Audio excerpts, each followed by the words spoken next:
प्रधानमंत्री नरेंद्र मोदी जी ने बुधवार को यानी कि आज देश की आर्थिक राजधानी मुंबई को नए हवाई अड्डे की ढेर सारी शुभकामनाएं दी। उन्होंने कहा कि मैं इसे बड़ी खूबसूरती से देखता हूं। आज तक देश में कोई भी ऐसी मेट्रो सिटी के बाजू में 2 हवाई अड्डे नहीं बने हैं। पूरा श्रेय देवेंद्र फडणवीस ने मोदी जी को दिया। आइए जानते हैं पूरा मामला। प्रधानमंत्री नरेंद्र मोदी ने महाराष्ट्र के दौरे पर बुधवार को बहुप्रतीक्षित नवी मुंबई एयरपोर्ट के साथ मुंबई वासियों को मेट्रो 3 की सौगात दी। पीएम मोदी ने इसके बाद मुंबई वन ऐप का भी शुभारंभ किया। पीएम मोदी ने कांग्रेस पर निशाना साधा। पीएम मोदी ने कहा, मुंबई भारत का अहम शहर है, इसीलिए आतंकियों ने हमला मुंबई को ही चुना। लेकिन 26/11 बाद मुंबई हमले के बाद कांग्रेस ने कमजोरी का मैसेज दिया। उन्होंने आतंकवाद घुटने टेकने का सबूत दिया। पीएम मोदी ने कहा कि हाल ही में कांग्रेस ने बड़े नेता जो गृह मंत्री रह चुके हैं, उन्होंने एक इंटरव्यू में खुलासा किया था कि मुंबई हमले के बाद सेनाएं पाकिस्तान पर हमला करने को तैयार थी। तब कांग्रेस ने किसी दूसरे देश के दबाव में पाकिस्तान पर हमला रोक दिया था। पीएम मोदी ने ये भी कहा कि कांग्रेस को बताना होगा कि वो कौन था जिसने ऐसा करने से रोक दिया। कांग्रेस की इस कमजोरी ने देश की आतंकवाद के खिलाफ लड़ाई को कमजोर कर दिया था। इसकी कीमत बार बार हमलों से जान गंवानी पड़ रही है। पीएम मोदी ने कहा कि आज का भारत घर घर घुसकर मारता है। ये दुनिया ने ऑपरेशन सिंदूर भी देखा है, गर्व की अनुभूति भी की है।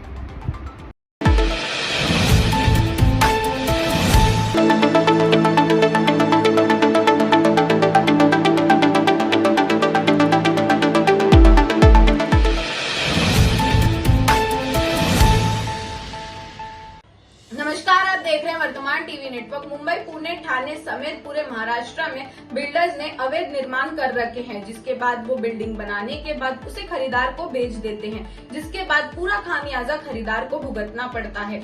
जी हाँ, ऐसी ही एक घटना मुंबई के वसई विरार से सामने आई है, जिसमें इमारत की गैलरी का एक हिस्सा गिर गया, जिसके बाद 32 लोग बेघर हो गए। आखिर इनकी जिम्मेदारी कौन लेगा, आइए जानते हैं पूरा मामला। वसई विरार में जर्ज इमारत लोगों के लिए जी का जंजाल बन चुकी है। शुक्रवार को विरार पूर्व गावड़वाड़ी क्षेत्र के 4 मंजिला जर्ज इमारत की गैलरी का हिस्सा गिर गया। हालांकि हादसे में कोई हताहत नहीं हुआ। मौके पर पहुंचे मनपा अधिकारियों ने इमारत को खाली करवा दिया। इमारत में 32 परिवार रहते थे, जो अब बेघर हो गए हैं। बताया जा रहा है कि इमारत 30 साल पुरानी थी। बता दें कि गावड़वाड़ी में पंचरत्न इमारत है। इसमें 32 फ्लैट है। शुक्रवार शाम इमारत की गैलरी की हिस्सा गिर गया। उसी वक्त वहां कोई मौजूद नहीं था। सूचना के बाद मौके पर पहुंचे मनपा के अधिकारियों ने रहवासियों को इमारत खाली करने के लिए कहा, लेकिन कोई इसके लिए तैयार नहीं था। मनपा ने पुलिस और सुरक्षा बल बुलाया और खाली करवाया। इमारत खाली होने के बाद देर रात तक सामान लेकर यहाँ वहाँ भटक रहे थे लोग। इमारत के आसपास घनी बस्ती है, जिससे उन्हें तोड़ने में भी दिक्कत आ रही थी। सूत्रों के अनुसार 30 साल पहले इमारत को अवैध तरीके से बनाया गया था।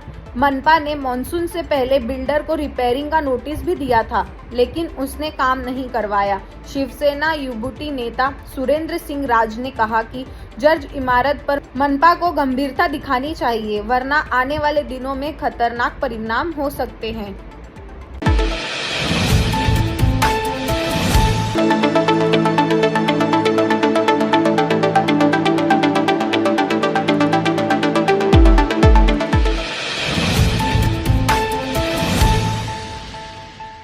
नमस्कार, आप देख रहे हैं वर्तमान टीवी नेटवर्क। दिवाली के लिए अब सिर्फ 2 सप्ताह बाकी है, जिसके बाद अब मुंबई पुलिस पूरे सुरक्षा के लिए और कानून व्यवस्था बनाए रखने के लिए कंदील और ड्रोन का इस्तेमाल करने के लिए सबको मना कर रहे हैं। उन्होंने कहा है कि इस बार कोई भी इसकी बिक्री ना करे और इस पर प्रतिबंध लगा दिए गए हैं। आइए जानते हैं पूरा मामला। त्योहार को मद्देनजर रखते हुए ड्रोन और कंदील उड़ाने से उनकी बिक्री और उनको स्टोर करने के लिए सख्त प्रतिबंध लगा दिया गया है। सुरक्षा खतरों और आग लगने के संदिग्ध घटनाओं को रोकने के लिए ये कदम उठाया गया है। हाल ही में सालों में त्योहार के दौरान इस हवाई उपकरणों का इस्तेमाल काफी बढ़ गया है। इससे दुर्घटनाएं, अनजानी और सार्वजनिक अशांति की घटनाएं बढ़ सकती हैं। पुलिस ने साफ किया है कि इस संदर्भ में ऐतिहासिक तौर पर यह फैसला लिया गया है।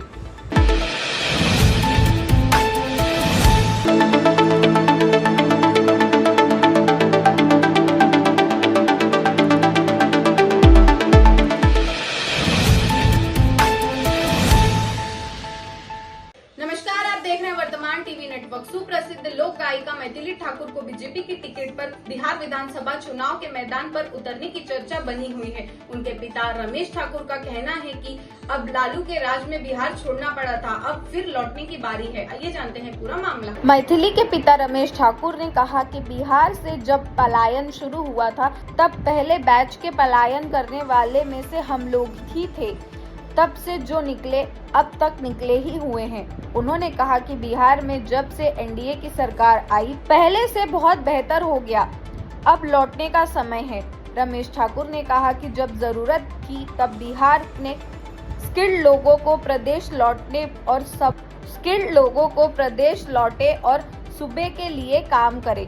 जातीय उन्माद फैलाने को बिहार से पलायन का कारण बताते हुए उन्होंने कहा कि 30 साल से मैं बाहर हूँ, हमको बस म्यूजिक ही आता था। रमेश ठाकुर ने कहा कि गाना बजाना शुरू कर दिया, लोगों को म्यूजिक सिखाना शुरू कर दिया, किसी तरह से अपने आप को स्टेबल किया। उन्होंने आगे कहा कि शादी हुई, बच्चे हुए, फिर इन लोगों ने कुछ ना कुछ करना शुरू कर दिया और आज तक हम यहाँ पहुँचे हैं।